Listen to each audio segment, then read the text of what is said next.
Good afternoon, everybody. My name is Dr. Paula Sky-Tallman, and I'm Assistant Professor of Anthropology at Loyola University Chicago.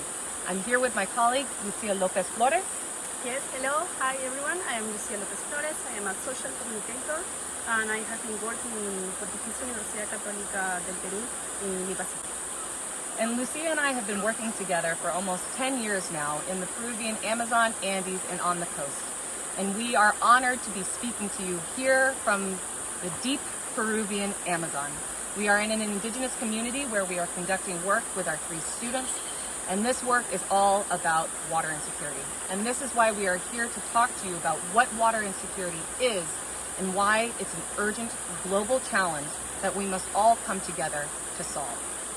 So before we go into the details of the different creative solutions that are rooted in geographic and cultural diversity, first we need to begin by defining water insecurity. I'm sure most of you are somewhat aware of what it means viscerally, but when we define water insecurity, we're talking about access to affordable, safe, and reliable water. Most of us think about scarcity when we think of insecurity. But being here in the Amazon rainforest is a prime example of having plenty of water, but also experiencing insecurity because of concerns about contamination. Globally, we don't have great estimates about the prevalence of water insecurity. But when we look at just a sliver of that pie, when we look at water scarcity, we can see we have an urgent issue to address. Globally, 25% of our population is water scarce. And scientists estimate that that number is going to double by 2050. And as these numbers grow, more and more people in this world are facing a confluence of stressors related to water. Lucia and I have been studying problems related to water. Lucia, maybe you can tell us a little bit about some of the issues related to water insecurity. Well, water insecurity is very important, of course, because it affects a lot of health of people. If they do not access to safe water, for sure it's going to impact on its health. Also not the health of the people, also of the family, of the kids, no, because they have to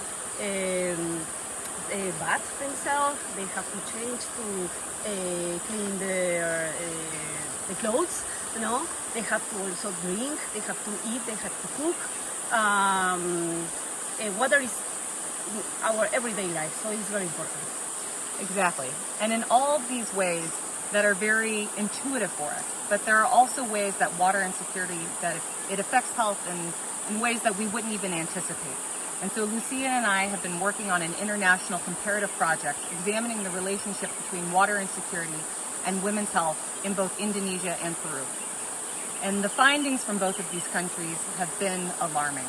We've had women tell us that they don't have enough water to have sanitary births, that because of carrying such heavy loads of water that they've had miscarriages. In addition to conducting this research in Peru and Indonesia, Lucia and I have been working also in the Peruvian Andes, Amazon, and on the coast, examining climate change, and specifically youth perceptions of climate change. And Lucia, maybe you could just say a little bit about our findings there.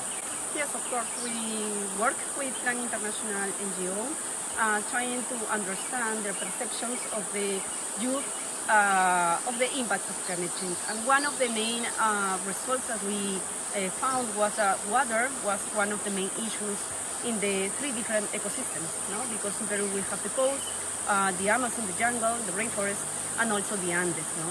One of the main results, that in the 3 different regions we found that they share the same concerns about water. Exactly. And so today we're not just here to talk to you about the negative repercussions of water insecurity, but also to share the stories of sustainable and creative solutions to facing water insecurity across geographies and across different cultures. So we're going to talk to you about frugal innovations in Lima, Peru, on the coast of Peru. We'll also talk about using ancestral knowledge in the Andes, and then I'm going to conclude with an example from right here in the Peruvian Amazon with the Marañón River. So to begin with, for those of you who may not be familiar, Lima is the capital city of Peru, and along with Cairo, it is one of the driest capitals in the entire world. It is fed mostly from glacial runoff and As you can imagine, our glaciers are retreating and shrinking. We're very happy to report, though, that scientists have come up with creative and frugal innovations to combat these issues. Specifically in Lima, they have innovated what we call fog nets. These fog nets are a plastic material that resembles a volleyball net. And even though there's very, very little rain in Lima, I think it only rains a few inches, barely anything all year. But for 8 months out of the year, there's a heavy fog in Lima. I mean, it's very cloudy. You never get to see the sun. Yes. And so this technology takes advantage of that fog because the droplets adhere to this mesh and it trickles down and then goes into tankers that can hold up to 25,000 liters of water. And this is particularly important for impoverished communities who are up high on the hillsides in Lima because they also suffer from the fact that the water just doesn't go up there because of gravity and because of a lack of infrastructure. And truly, these are cheap and sustainable innovations in Lima. In the Andes, there are also phenomenal adaptations being leveraged by local communities. Lucia. Yes, these local strategies, adaptation strategies, have been doing for long. It's an ancestral innovation techniques. They try to build different to store the water in order to improve their quality of land, improve also the productivity of their land, because many of them, the main activity is agriculture. So they try to use the water from the rain. They try to use or to take advantage of also the water of the snow mountains. No, specifically in the moments in the year where we have more rain, we have more water, and to try to storage that water for the dry seasons. You know, nowadays the dry seasons are becoming more long. So they are facing this, and they are trying to tackle these impacts, of the dryness. So they are trying to build different techniques in order to store the water and to have water for the daily life, but specifically for their main economical activities that are the farms and also their agriculture. Exactly. I'm sorry for the whack. My feet are getting eaten by mosquitoes right now. Probably shouldn't show that. So what we see in Lima and in the Andes is that there are these longer dry and wet seasons, and we're experiencing this here in the Amazon right now. We are right in the middle of the dry season, and as we conduct our interviews with indigenous community members, they're telling us about the fact that this is not normal, that this is an extended and severe dry period. And while there still is an abundance of rain in this area, it's not enough for people to fill their tanks in the community, and so truly they rely on the river. And we are here right now on a tributary of the Marañón River. And the final example that I'm going to share is from the Marañón. The Marañón River begins in the high Andes and it comes down here into the Amazon, and it is one of the main contributors to the larger Amazon River. So it is essential to the Amazonian ecosystem. And despite the fact that it is so integral to this ecology, companies have put together 20, 30 plans for proposed mega dams. And the fact is, while dams are put forward as a green technology, they are anything but green. When you install particularly very, very large dams, the entire ecology is shifted. Above the dams, everything becomes flooded. All of the trees, all of the flora and the fauna are flooded and people are displaced. Below the dam is, as you can think about it, disrupting the flow of the river. That disrupts the movement of sediments, which are important for agriculture and other plants, and it also stops the migration of fish that are very, very important, particularly for the livelihoods of indigenous communities who are living downriver. Here in Peru, we had 2 different mega dams that were proposed.